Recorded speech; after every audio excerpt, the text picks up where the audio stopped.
It's time for the Sports Blitz, the only live-streamed local sports show in Arkansas, with all the latest on the sports stories that matter to you. Welcome into the Sports Blitz on a Friday. Mark Freeman, Matty Lassiter is back. You can't see him, but that's always for the best. We are glad to be bringing you the latest in local sports. We'll talk Razorbacks. We'll look at national sports headlines as well. Plenty of stuff to cover today on the show. We're going to talk here momentarily to Lamar head football coach Josh Jones. Lamar off to a 3-0 start, looking to get a win this week over Lavaca. And we're going to break down some high school football action as well. That's going to be tonight's game of the week, Lamar Lavaca. Ryan Smith will be there on location. I'm going to go watch Pottsville. Haven't seen them play yet this year. They're taking on Subiaco. I expect that that's going to be a win for the Apaches because Subiaco's a little down, but I do look forward to watching the Apaches for the first time this year. Talked to Coach Rust last week on the show, and he was gracious enough to spend some time with us talking about their season so far. He's really excited with what he's seen from his team, and we're looking forward to a good game tonight. That's not even the biggest game of the night. The biggest game in this area, we're here in Russellville, is the Cyclones and the Conway Wampus Cats taking place tonight in Conway. Going to be a huge, huge game. It's a rivalry game. It's one of those things where the schools don't like each other, the alumni don't like each other, and tonight is just going to be a great, great atmosphere. We'll look at Arkansas and Texas A&M here in a little bit. I gave you my NFL power rankings on Wednesday, so we'll talk a little bit more about that also. I want to just discuss I know we're not proponents of betting, but the betting line that came out early in the week on Arkansas and Texas A&M was at like 3 points. Now it's up to 14, 15, depending on where you look. And I wanted to talk about how Arkansas could possibly get to keep that under the betting line and actually win on that. So we'll talk about that here in just a little bit, but here we are. Now let's take a look at our Peters Family Living local sports look. Like we mentioned, high school football tonight, and there's one team who's doing very, very well. Of the 10 teams that we've got several that are undefeated. You've got Russellville, Pottsville, and Lamar also undefeated, Atkins also undefeated, and we are joined now live by Coach Josh Jones of the Lamar Warriors. Coach, how are you doing today? Doing great. Well, it's good to have you on the show today. You guys off to a 3-0 start early on in the season. How's the season gone so far for you? Obviously, it's been pretty good. Doing good so far. The kids have come out, and they've got into a little bit of a new offensive system that we've started doing this year, and they've really done a nice job this year. Well, I know that I've been to a couple of the fifth quarters and talked to the guys after the games, and they've been very excited by what they've, like you said, the offensive system that that you guys have employed. Seems like you've got a lot of weapons out there. Yeah, we do. We got, on the outside, you got Blake Kern and Seth Campbell, and then slot receivers Jalen Schnault and Ryan Jones, and those guys are pretty tough. They're it's hard to guard. You can't really guard all of them, and it's just up to us to make sure we get the right guy the ball. Well, that seems like it's been a pretty good problem to have here lately. From what I heard, I talked to Seth Campbell, actually goes to my church, and he was telling me about how a lot of teams come out and they say, all right, well, let's get, I think is Jalen Schnault number 2? Yeah. Is that right? There's guard number 2. Watch him, and then Ryan Jones will get him, or somebody else will gash him. So it seems like you guys have been able to spread the ball around pretty well. What has been interesting to me is to see where Lamar has come. Now, I graduated 10 years ago from Clarksville, and Lamar in football was nothing. And now you guys are to a point to where you're competing in and year out, and you guys have really changed the culture there. Right. Well, that kind of started back with Jay Holland and Coach Cliff Jones and Coach Spence. Those guys, they put in a lot of the hard work and getting these guys kind of ready to go, and of course we just kind of tried to build off of that. Well, let us know a little bit about your team. What were your goals coming into this season? Because we're going to get to your schedule here in a little bit, and you guys are in probably the toughest 3A conference in the state. I'm a little biased, but what were your goals coming into this year? Well, of course, in this conference, you want to make sure to make the playoffs. But honestly, the goal is just win every week. Just come out and try to win every week and do a good job and just try to get better every week. And if we can just come out and get better every week, then we'll have a pretty good shot of when we do get the playoffs, making a little bit of a run and trying to make some good things happen at the end of the year. Well, I've looked at you guys' schedule, and it is a tough one on paper here. I know you've got tonight. Is tonight homecoming? It is homecoming here. Wow, I didn't even realize that it was homecoming, or I'd be there to watch. Well, let's just get into that real quickly, then we'll get into the rest of the schedule. I know homecoming is sometimes I don't want to call it a distraction, but I'm sure you might think of it as such. What kind of changes do you go through preparation on a homecoming week? Well, I started on Monday, really trying to focus the kids on the fact that we're playing a game. All that other stuff is for the fans, and it's all a wonderful thing, and it's for the girls. But our job is about the game, and so we're trying to just make sure everybody's focused on the game and nothing else. I totally understand that. That makes a whole lot of sense. But looking down your schedule, you guys have got, like I mentioned, one of the toughest conferences in the state. You've got Lavaca tonight. You end up playing Cedarville, who I've heard good things about. We know all about Charleston. Danville has been a perennial power, but they've been a little bit down. And then Atkins and Paris to close out your slate. How are you working toward finishing strong in a very, very tough conference? Well, we just during the season, you got to keep working. You got to do your weights and your running and those kind of things. That way, when you do get to the end of the season, you don't fade.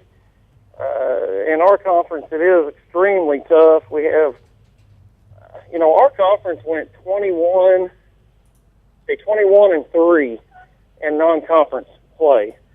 And the only losses that our conference had was to a very good Prairie Grove team, Nina and Dardanelle.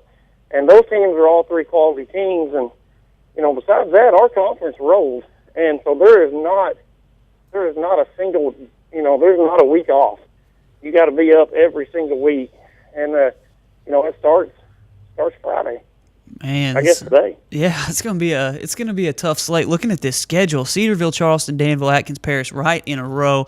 It's gonna take a whole lot of effort from your guys. But from what I've heard, the guys really are buying in. They really believe that you guys can do something special. So we're looking forward to seeing how that comes to fruition. I don't know what you expect from tonight and from the rest of the season. And I've talked to Coach Price from Dardanelle. You mentioned Dardanelle just a moment ago, and he talked about taking he didn't necessarily call it the Razorback approach, but Coach Brett Bielema has been the little Facebook, Twitter status 1-0. Every week they want to be 1-0, and you sort of mentioned that earlier, that seems to be the best way to reach these kids of this generation.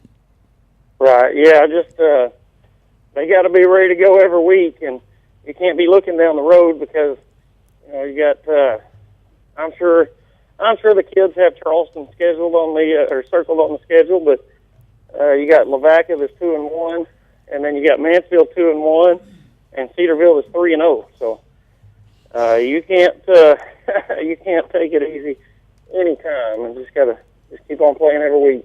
Well, definitely. Well, let's look forward real quickly to tonight's game. I don't know anything about Lavaca. What does your scouting report tell you? What do you guys have for Lavaca tonight?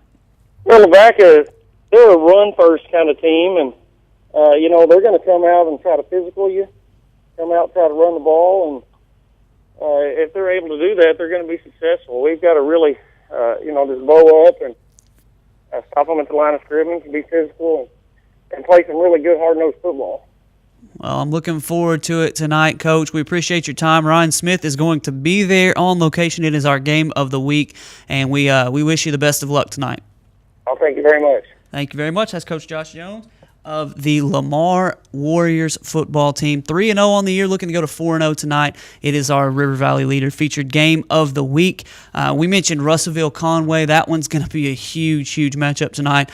They're doing a bunch of different stuff in the school at Russellville to gear up for the game tonight.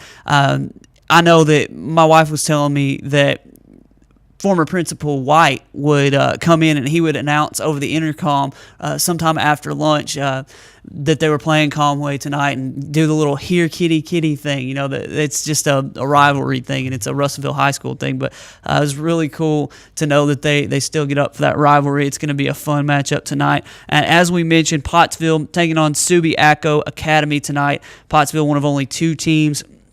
Actually, there's only been two teams in all of 4A who have scored more points than Pottsville, so they look to ring up the scoreboard tonight. Dardanelle is traveling to Dover for a 4A4 conference matchup.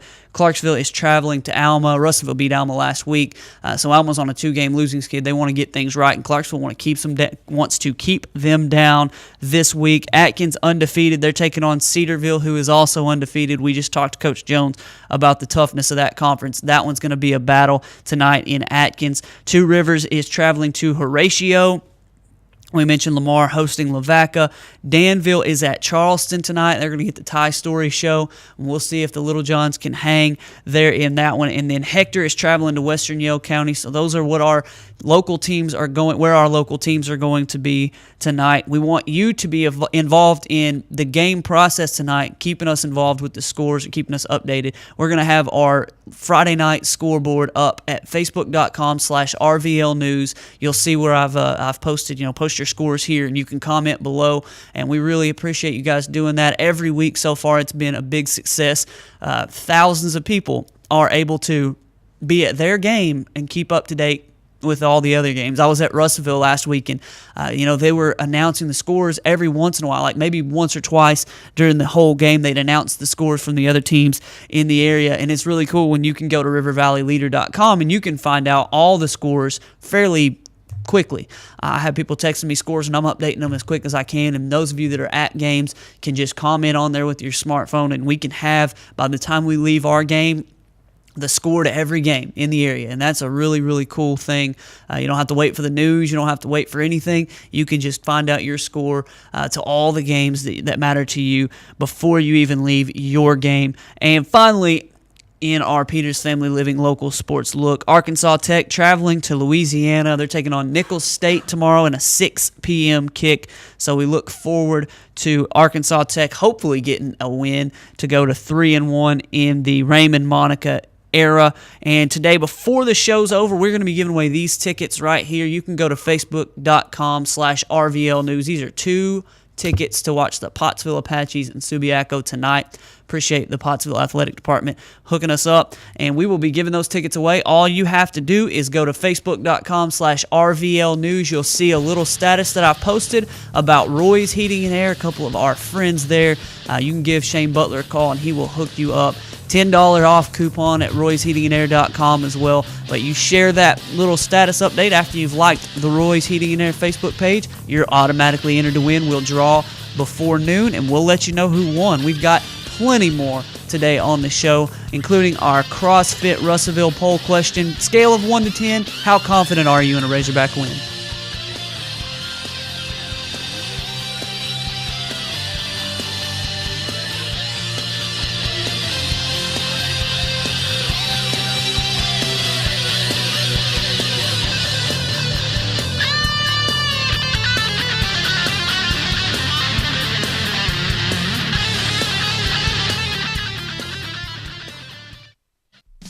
Over 69 years of treating you like family, Peters Family Living's main goal is customer service. That is their promise to their customers. They offer in-house financing on furniture and appliances and a 30-day money-back guarantee. For a friendly, no-pressure atmosphere, visit Peters Family Living today at 201 North Arkansas Avenue, Russellville. Online at petersfamilyliving.com or call 479-968-2929. Today, there are more than 20 brands of cars being sold in America. So to be noticed, Ford and Cogswell Motors have to go further than anyone thought we could. How does Ford stand out above the crowd? Not just with plug-in vehicles like the new 2013 Ford Fusion Energy that gets a projected 100 miles per gallon equivalent, but also with a line of gas vehicles equipped with the innovative EcoBoost engines combining power and efficiency, plus a full measure of technologically advanced features. We invite you to stop into Cogswell Motors today. We go further than anyone thought we could, so that you can go further too. RiverValleyLeader.com is the #1 local source for instant news in the River Valley, offering HD video and live streaming along with top-notch coverage of all the news and events around the area. The River Valley Leader is the only place to go for all the information you need. Check out the newest local business featured on the site, as well as police news and coverage from important meetings, along with the personal stories, all at one convenient click. Check out RiverValleyLeader.com. Hi folks, Richard Roberts with Cogswell Motors in Russellville. You know, we've been in business since 1949. A dealership doesn't stay in business that long under the same ownership unless you're doing something right, and that's taking care of customers. We have the largest selection of new Ford, Lincoln, Mazda, and pre-owned vehicles in the River Valley. So if you want the most for your trade, the best interest rate on financing, and the best price on a new or pre-owned automobile, come to Russellville and see us. We're at 1900 East Main, or visit us on the web at cogswellmotors.com. If you didn't count on KARK4 today this morning, here's what you missed. Updated news. Police continue searching for suspects after a home intrusion overnight. Developing stories. There's another piece of presidential history turning up here in Arkansas. And weather and traffic on the force. Friday night, Saturday morning will bring us our next chance rain. Every 10 minutes. Around the clock. Making your day easier. So rise and shine and count on. Count on. Count on. KRK4 today.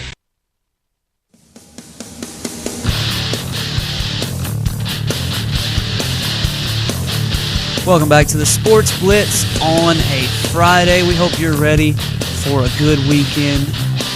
If you're a Razorback fan, that could be a relative term because we're not sure how that game's going to go. The weather should be nice, yeah. Brett Bielema, they asked him what he was expecting for the game or what he was hoping for, and he said a lot of rain. You got Johnny Manziel coming in, take all the rain you can get.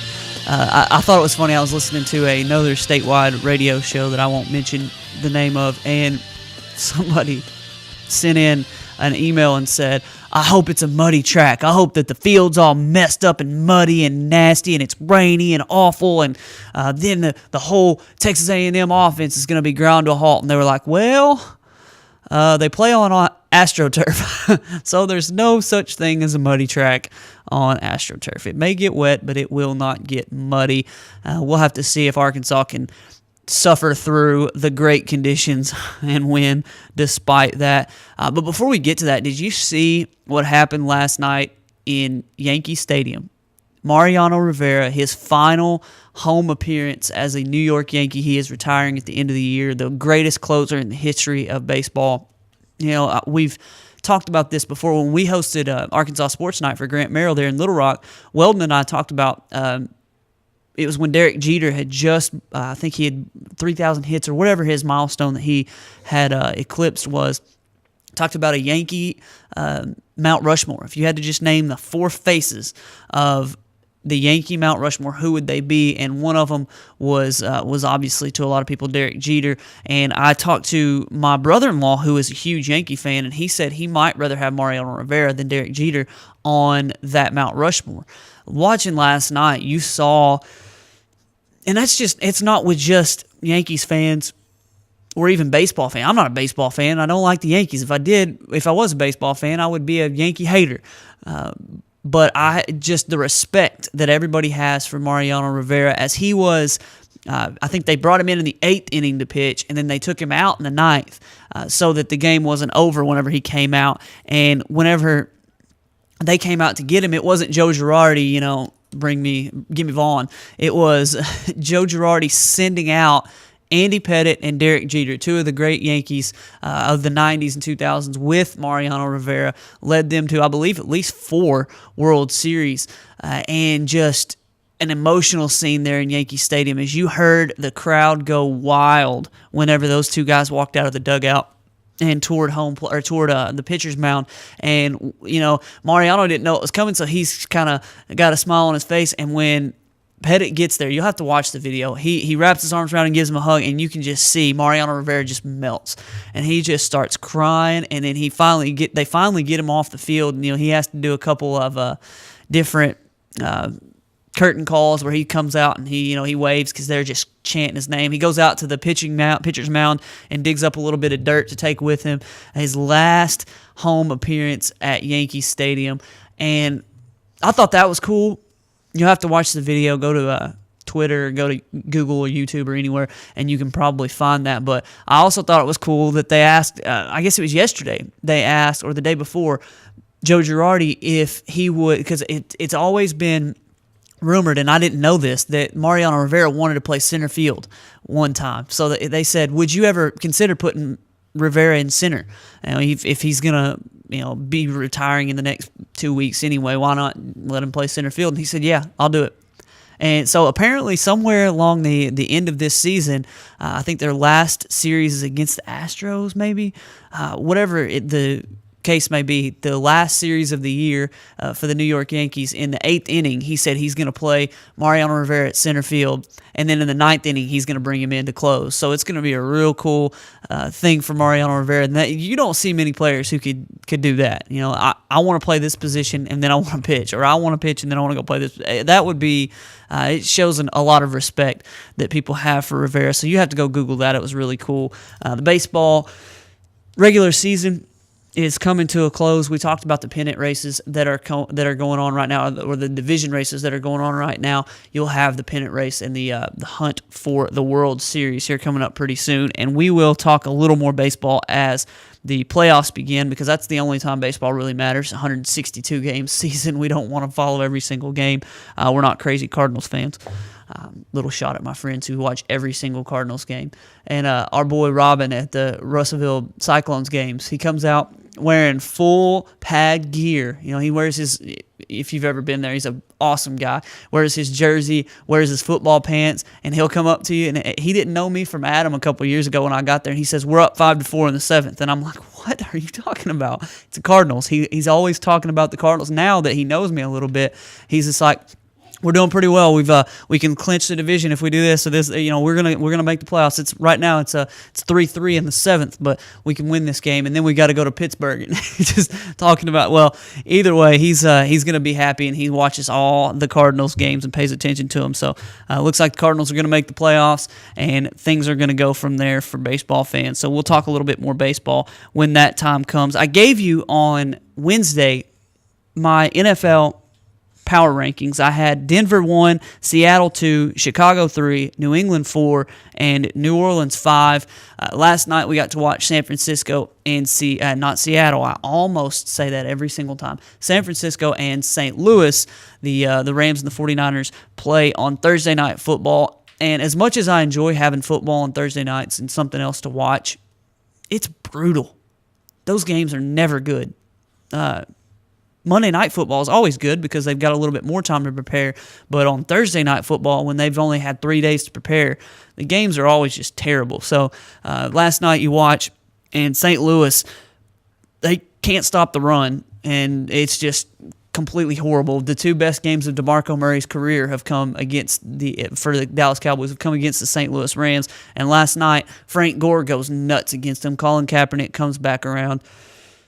And the 49ers are able to put up some points. They get back in the discussion, at least for the top 5 in my power rankings. But right now, as I see things, New Orleans and New England, I'm kind of worried about that. Well, 3, 4, 5, Chicago, New Orleans, and New England, where I put those 3 teams in there. But it's pretty clear cut right now that Denver and Seattle, whether you have Seattle at 1 and Denver 2 or Denver 1 and Seattle 2, it's pretty clear cut that those 2 teams right now are playing better than anybody else. So it'll be an interesting weekend in the NFL. The Dallas Cowboys will travel to San Diego, playing that 3:25 game there. That one's going to be a fun one. Chicago-Detroit, a noon game, will be a fun one. Seattle-Houston appears to be a good game.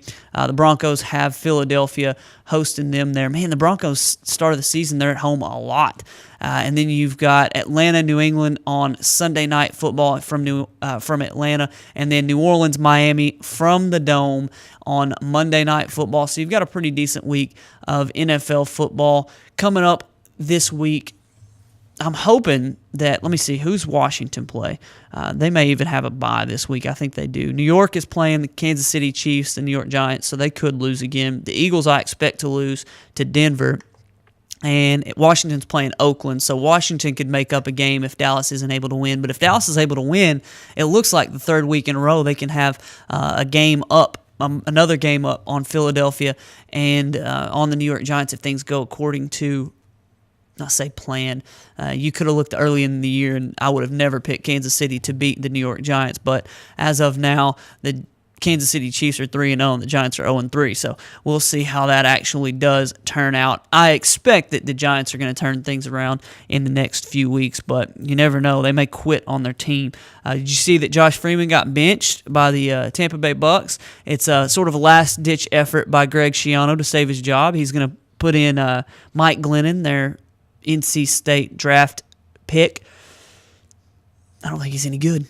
I watched him play. He's got an extremely long neck, if that's good for anything. But I don't think he's very good. But it's going to save Greg Schiano because he's going to say, look, this guy Freeman couldn't get it done, and those Freeman guys never can get it done. And we're going to put in this Glennon, we're going to put in this Glennon guy and see what he can do. Maddie's team, the Minnesota Vikings, are going to take out Christian Ponder, broken rib. They're going to play Matt Castle. We talked about this before the show. They wasted a draft pick on Christian Ponder. I think he was 8th pick overall, if I'm not mistaken. And in the first round of the draft, you take Christian Ponder, who when we watched him in college at Florida State, just didn't light the world on fire. They probably could have got him an entire round later and been just fine. And if I'm not mistaken, they may have even had another first-round pick in that draft. So they could have easily got him at the end of the first round. Got a Ryan Mallett fan in here. A little biased, but that's neither here nor there. We'll look at the NFL as the week comes to an end. On Monday, we will preview the Monday Night Football game, and we'll look through those other games that took place on Sunday afternoon. So we'll get to that here in just a little bit. Before we hit the break, though, I want to look at the college football games of the week. I gave you 4 games, aside from the Arkansas game, that I wanted to watch this weekend.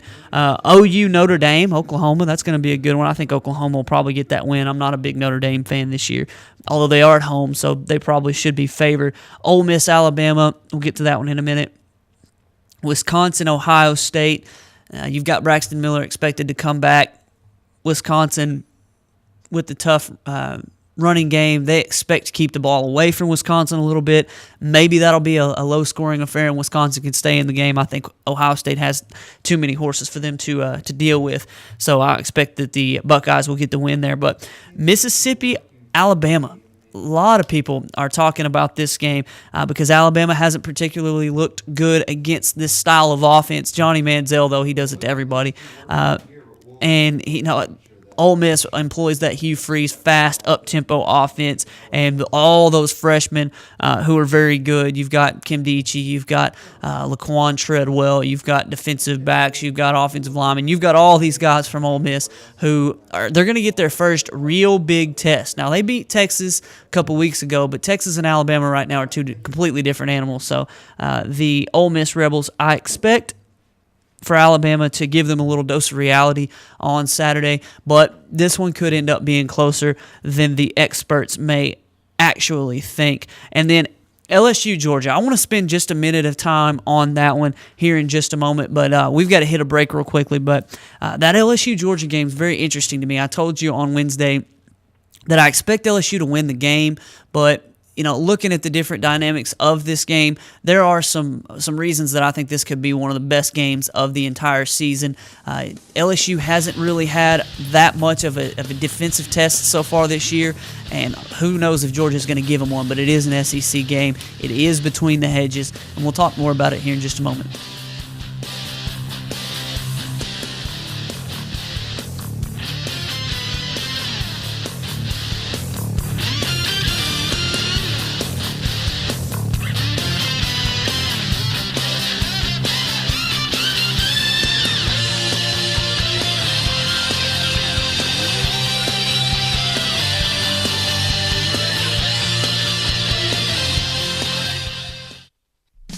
Over 69 years of treating you like family, Peters Family Living's main goal is customer service. That is their promise to their customers.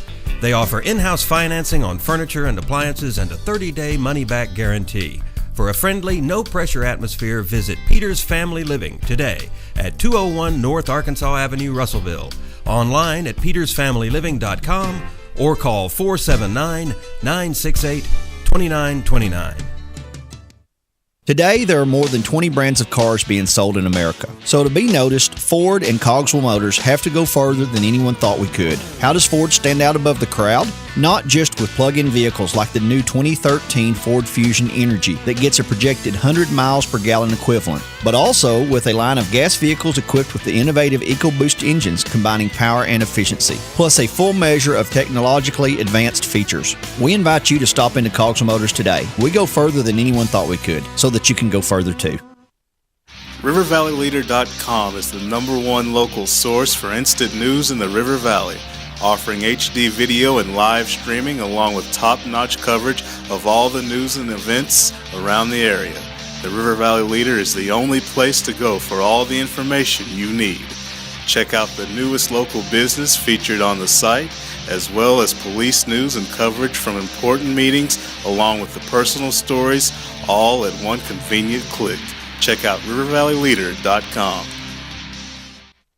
Hi folks, Richard Roberts with Cogswell Motors in Russellville. You know, we've been in business since 1949. A dealership doesn't stay in business that long under the same ownership unless you're doing something right, and that's taking care of customers. We have the largest selection of new Ford, Lincoln, Mazda, and pre-owned vehicles in the River Valley. So if you want the most for your trade, the best interest rate on financing, and the best price on a new or pre-owned automobile, come to Russellville and see us. We're at 1900 East Main, or visit us on the web at cogswellmotors.com. If you didn't count on KARK4 today this morning, Here's what you missed. updated news, Police continue searching for suspects after a home intrusion overnight. developing stories, There's another piece of presidential history turning up here in Arkansas. and weather and traffic on the force. Friday night, Saturday morning will bring us our next chance of rain. Every 10 minutes. Around the clock. Making your day easier. So rise and shine and count on. Count on. Count on KRK4 today.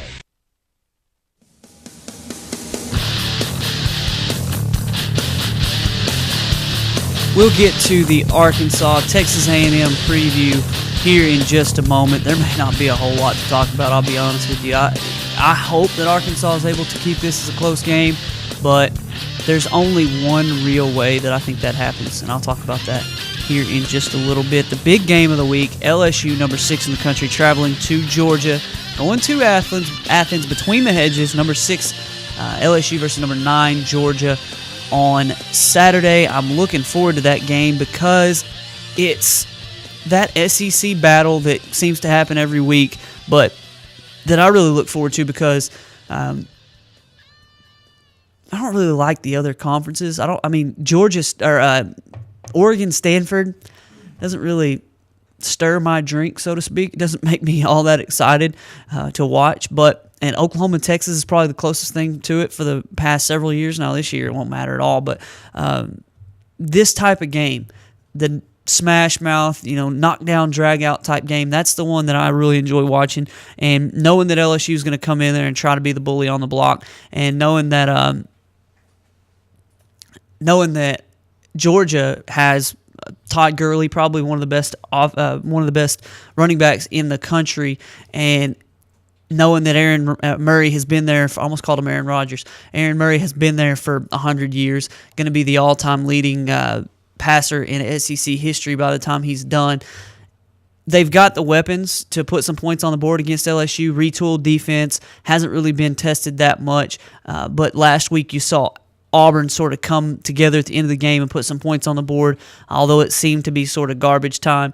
Auburn did put 21 points on LSU, so it was a close game there, closer than the initial feel of the game was for Auburn and LSU, but I expect LSU to get this win. You look at how far Zach Mettenberger has come in just a short amount of time under Cam Cameron. He's making throws that you watch him now, and he looks like a professional. And a couple years, last year before, he just looked sort of lost out there, and it was just like this guy had all this talent, and he left from Georgia, so that's another storyline there in itself. But it was it's been kind of fun to watch him grow as a player, and to see him now play against a Georgia defense that, granted, is not the greatest in the world, but it's an SEC defense. They'll be able to do some things that he hasn't seen so far. TCU isn't quite what everybody thought they were going to be, and so LSU hasn't really done much. 10 touchdowns so far for Zach Mettenberger. Jeremy Hill has just been an absolute beast. So you've got two of the best running backs in the country, definitely two of the best in the conference, coming up against one another this week.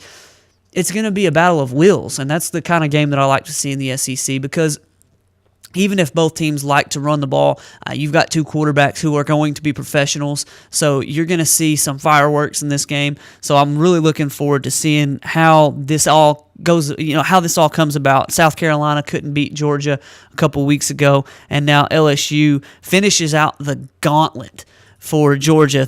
We talked about the first three of the 4 weeks, three of the first 4 weeks, I learned how to speak in the off week. The Georgia's schedule, 3 of the first 4 weeks, you've got Clemson, South Carolina, and LSU. Wow. 3 of the first 4 weeks they have to play those teams that are nationally ranked and very, very good, and they're hoping to go 2-1 in that stretch there. So, looking at the game, I could see this one being a close one. Oh, it's definitely going to be a close game, I think. But although you give some home field advantage points to Georgia, I think LSU will be able to overcome them, and I think it's going to be a close win for the Tigers of LSU. Man, my brain is just going to mush today. I almost didn't realize or remember what LSU's mascot was. Like, how long have I been in sports, and I don't know what LSU's mascot is? I want to look real quickly at another thing that I talked about with Maddie a lot before the season started, and Brad especially, the Heisman Trophy. I told Brad as many times as I could. I told him on the air. I told you, pointed at the camera, I think even, and said, Johnny Manziel is not going to win the Heisman. He's not even going to be invited. And right now there's not anybody that's just snatching it. It's just coming out and saying, it's mine, I'm going to win it. There are a couple names that I want to throw to you here in just a minute, but this all comes because I read a story on The Big Lead. It was Jason McIntyre, thebiglead.com, and he had a top 5 Heisman candidates right now, all 5 quarterbacks. It's not really a surprise because there hasn't been a running back that's just been incredibly wonderful so far.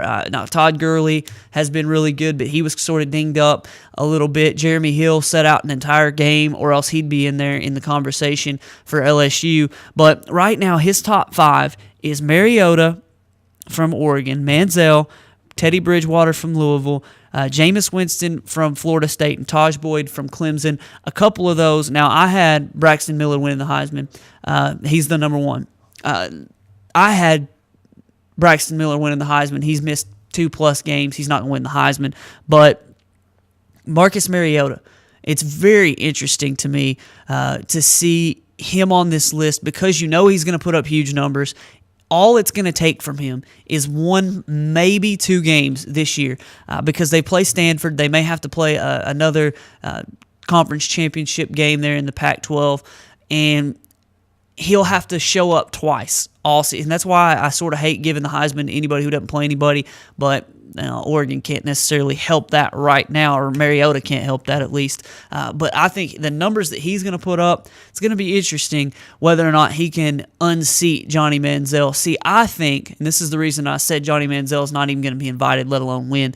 I think that the voters have already made up their minds that Johnny Manziel's put so much bad publicity out there for the Heisman Trust, for the former winners, for the voters, everybody, that he's not going to be able to win it again. But he's putting up these video game numbers, man. It's Peyton Manning video game numbers. And so you're going to have a guy like Marcus Mariota who just goes crazy running the football, has an insane amount of passing touchdowns, yards, completion percentage, that type of thing to unseat him. And right now, Bridgewater, there's absolutely no way I would give that dude the Heisman, as he could put up all the numbers he wanted to. He literally plays nobody's every single week. I wouldn't give him the Heisman Trophy. Jameis Winston, as good of a freshman, redshirt freshman, as he has been, Manziel ruined it for him. You can't go out there as a redshirt freshman and act like an idiot after you won the Heisman, because everybody thought Johnny Manziel was just this well-spoken, great guy. You never heard from him last year during,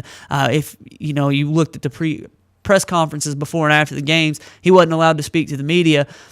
Found out why. He was immature. As well-spoken as he is, and as well as he carries himself in front of those cameras, when the lights go off and when it's time to go out and do his own thing, he found trouble, and trouble found him. He was constantly in harm's way as far as that goes.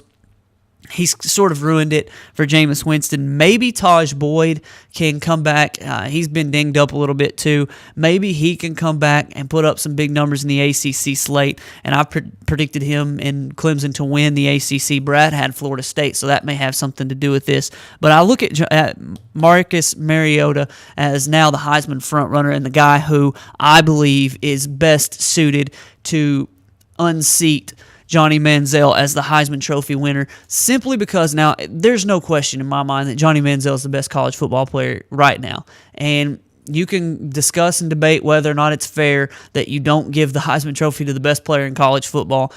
But to me, you want a representative. Johnny Manziel is a terrible representative. I wouldn't want him representing me. So as much as I would enjoy watching him play for my team, I wouldn't want him to be, say, my captain or my Heisman Trophy winner. Sorry, sue me. One of these days we'll see in the NFL if he's able to, in the next year or so, we'll see if he's able to grow up enough to carry that burden. But I wonder who else gets in that conversation for the Heisman Trophy. You know that there are running backs, Todd Gurley we mentioned, who is very, very good, Jeremy Hill from LSU.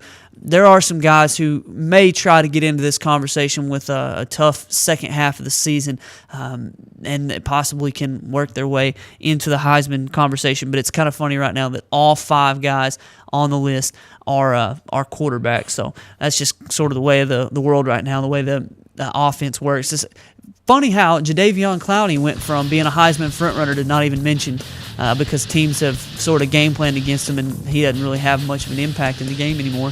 Aside from them game planning to keep him out of the backfield. Anyway, we'll look at the Razorbacks and Texas A&M after this. I want to talk this out because I really don't know how Arkansas is going to stop Texas A&M and how they're going to have a chance to win this game. We'll talk it out together right after the break.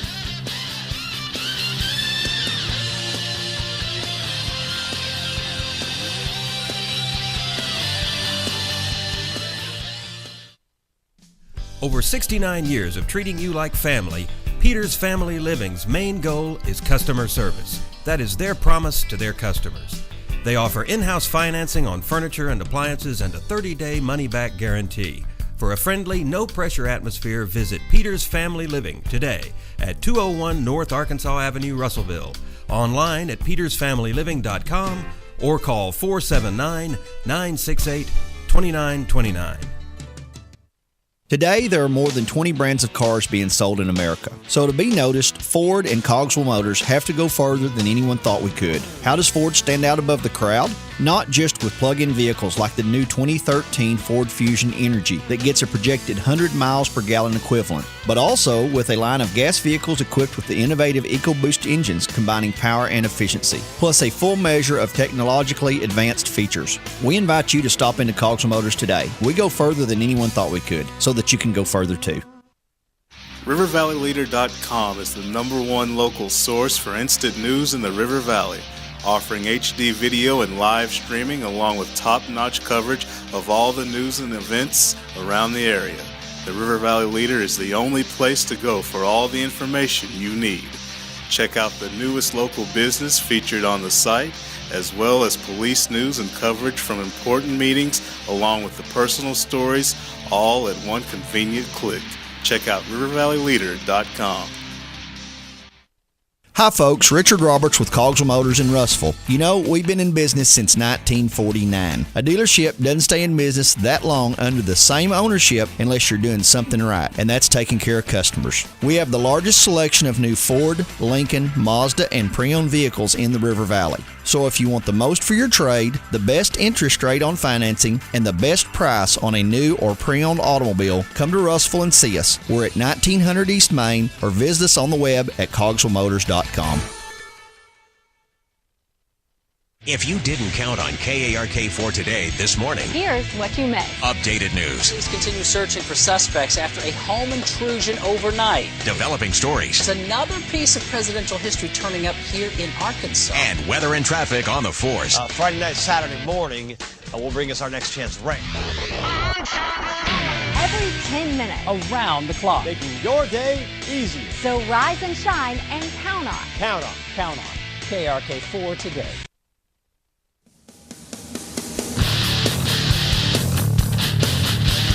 I talked earlier this week about the things I loved and the things I hated about the Rutgers game, and we'll get to those here in just a moment on the Sports Blitz. Thank you for joining us on a Friday. Mark Freeman and Maddie Lassiter in the Cogswell Motors studio. I hated that Arkansas lost as well. 3-0, and coming into Rutgers, have a 24-7 lead. You blow it in the fourth quarter to lose. That's one of those things that if you looked at Brett Bielema's career stat line, never happens. Like, almost never does he blow a lead like that going into the fourth quarter. I know it was your backup quarterback, but you got up 24-7. You gave up a punt return for a touchdown. You gave up another punt that got them deep in your territory. You gave up a 4th and 12. Arkansas wins that game if they don't give up a 4th and 12 touchdown. If they were just able to get that stop, they'll find a way to win the game, I believe. But hindsight's 20/20. It's neither here nor there. Arkansas loses the game to Rutgers. Now they've got to turn their attention to a top 10 team in the country, number 10, Texas A&M. Heisman Trophy winner rolls into town, and the question becomes, how do you beat that team? You've got a top 10 offense, and really, what about Arkansas's last several years in Fayetteville, hosting really good teams, gives you confidence that Arkansas can win that game? I asked today a scale of 1 to 10. It's our CrossFit Russellville poll question today. Scale of 1 to 10, what do you think, what gives you confidence that Arkansas can win this game? How confident are you? Corey Williams answered, and he said a 2. He said he gives them a 2 out of 10 chance. And he said it, and listening to some of the other people that have called into shows and given their opinions on this, he thinks 2 is a little optimistic. So I'm kind of with him. The more I've talked about it and thought about it this week, the more I feel like Arkansas will be able to keep it. You'll hear my score here in a minute, and you may not think it's respectable, but it's not going to be 58-10 like it was last year, in my opinion. I look at Texas A&M though, and I don't want to go into this hero worship thing, but they're giving up 30 points a game this year, and they're scoring 50. They've played Alabama. They're scoring 50 points a game. That should drag your average down quite a bit. But scoring 42 against the Crimson Tide just doesn't give me much hope for this Arkansas defense on Saturday. So I've got it 38-17, Texas A&M. How does Arkansas keep them 12 points below their average? They're going to control the football. Texas A&M, from what I've read here, gives up about 200 yards a game rushing. And as good as Johnny Manziel is, as good as this offense is, the defense has sort of been equally as bad. And now we talked about Alabama taking down their average as far as scoring goes, and it didn't really happen that way. They'll also knock up your rushing yards per game allowed because Alabama will pound it no matter what you do. So, but I do expect that Arkansas is going to be able to run the ball, especially better than last week, knowing how much trouble that they had last week. Alex Collins and Jonathan Williams just could not get going against Rutgers. I expect that the offensive line will have a better game. The offense as a whole will do a better job in Fayetteville, and they'll run the football a little better against Texas A&M. So I expect that the clock will be ground down a little bit more. But if you watch the Alabama-Texas A&M game, Alabama did that. They ran the clock. They ran the ball. They had the ball for like 9 minutes in one quarter and just absolutely ground the clock to a halt. And the next, 3 plays later, touchdown.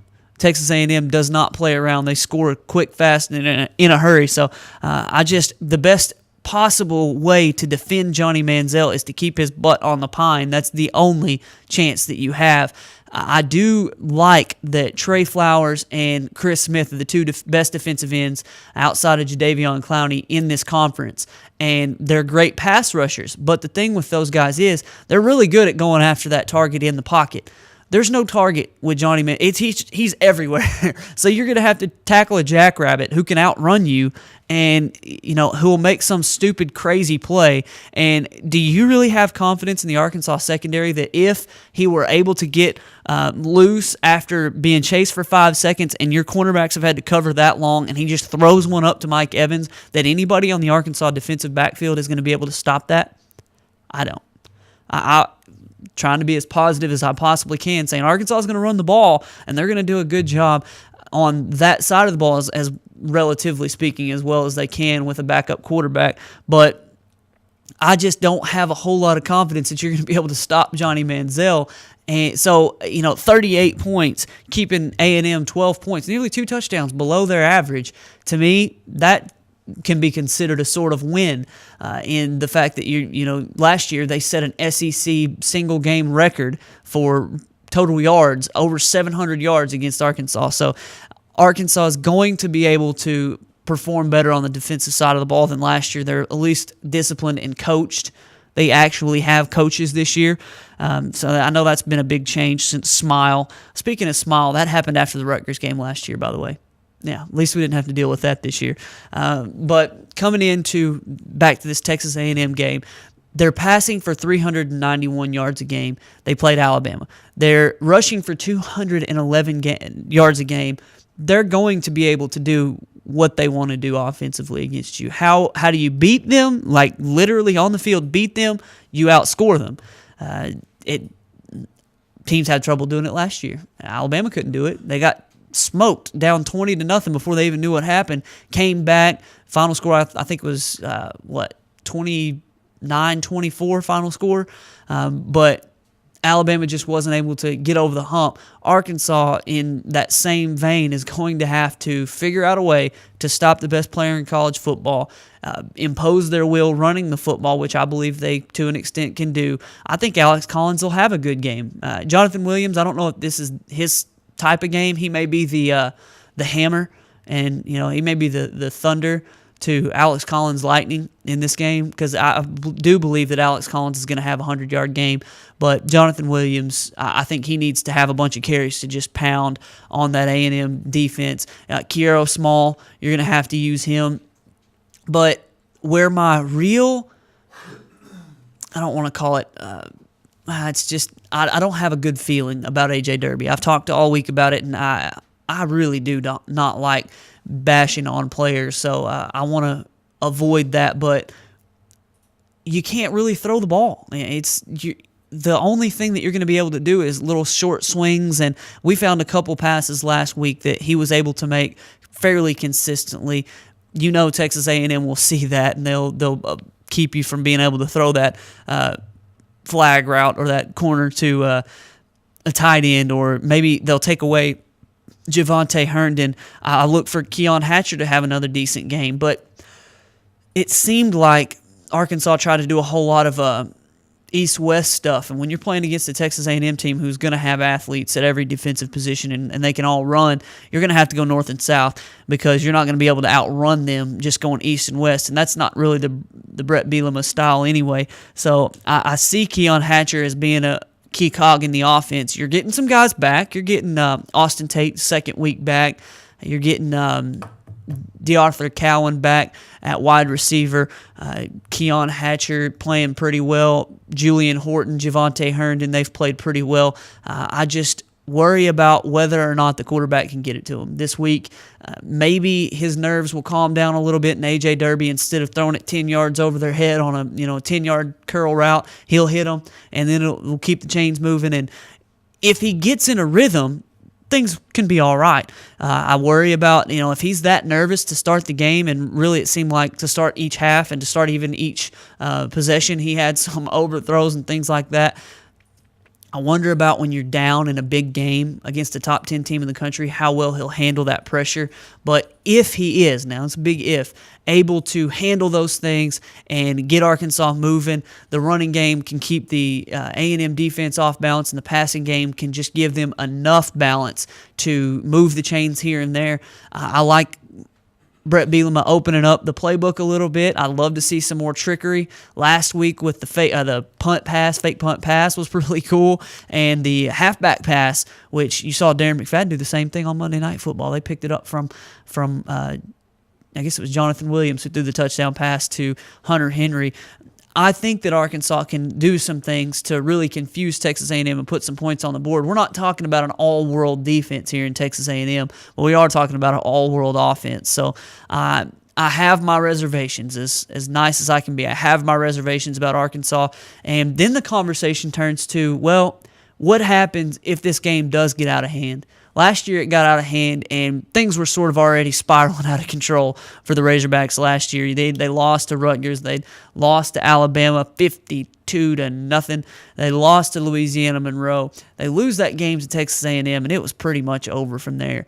Can Arkansas, who's won 3 games already this year, and they're just 3-1, as bad as that loss feels to a lot of us, they're still 3-1. If they lose this game, and they were expected to, they're 3-2. They're traveling to the Swamp. They're playing against a team that doesn't have its quarterback and Jeff Driscoll, who's out for the year. Can they bounce back? Does this turn into a sort of snowball effect where Arkansas just struggles for the rest of the year? Because you've got Texas A&M, Florida, South Carolina, and Alabama in a row. Then you've got Auburn, and then you have to turn around and play Ole Miss on the road. So you've got some winnable games and some times where we expected them to be competitive, but this stretch right here can be demoralizing. If Arkansas is not able to either get a win or at least be competitive, it's going to be a tough time for these guys. And you'll see the coaching mettle come out in these Brett Bielema and the staff, and you'll see the senior leadership really come out if these guys are able to keep the ship kind of together as what we expect to be a tough stretch comes down. I expect that Texas A&M, like I said, 38-17 win would be my prediction. I'll see what everybody else says. Do you have a score prediction? Maddie's going to the game. 38-21. You think Arkansas will score a little bit more, maybe 3 touchdowns rather than the 2 in the field goal, which I gave them. They could score more points. I mean, I do think they're going to have success moving the ball between the 20s, especially with the running game. But to me, punching it in with no passing game when they can just load up on the run, that scares me. You'd have to bust off some long ones. We've heard that Brandon Allen is going to be a game-time decision, but from what I heard, he practiced early in the week, did not throw a football all week. I don't hold out a lot of hope for that. And I talked on Wednesday. You can go back and watch our Wednesday replay and find out what I think about playing or what I think about the whole Austin Allen keeps his red shirt when you know that Brandon Allen is hurt enough to keep him out 2 3/4 of a game. I would really like to understand the thought process behind all that, but you can go back to Wednesday and watch my rant on that. But I'm looking forward to a fun weekend in sports. I'm going to be at Pottsville tonight for the Apaches versus Subiaco. I'm hoping that Arkansas is able to get a win tomorrow. If not, at least keep it respectable and keep the heads up. You know, it's going to be a sold-out crowd there in Fayetteville, and like I said earlier, though, it's kind of been the last few years, Arkansas against really good teams, even if it's been a nice atmosphere, hadn't actually turned out very well. You know, last year against Alabama, 52-0. So I don't know. I'll reserve judgment until after this game on what I think about the play calling, what I think about these types of things. I'm going to try my best not to jump off. I do that sometimes, and I go crazy and say something stupid, but I'll have to try my best to reserve judgment. But look forward to that LSU-Georgia game and some NFL football as well, but I'm really looking forward to tonight in high school football. I hope the Cyclones are able to get a big win against Conway, knowing that that's a huge rivalry and knowing that Conway has had their way with Russellville the last several years. Looking forward to hopefully the Cyclones getting a win. Again, our featured game of the night, Lamar against Lavaca. They're at home. Ryan Smith will be live on location with a camera, so smile at him. And we do want your help. Go to facebook.com/RVL News tonight, and you can be a part of keeping us up to the minute with your score. By the end of the night, we want to have all the scores to all the games, so we're looking forward to that as well. We'll be back on Monday to break down the Texas A&M game, the week that was in the NFL, and much more. We appreciate you joining us today at rivervalleyleader.com. For Maddie, I'm Mark saying so long, and we'll see you at 11 o'clock Monday morning.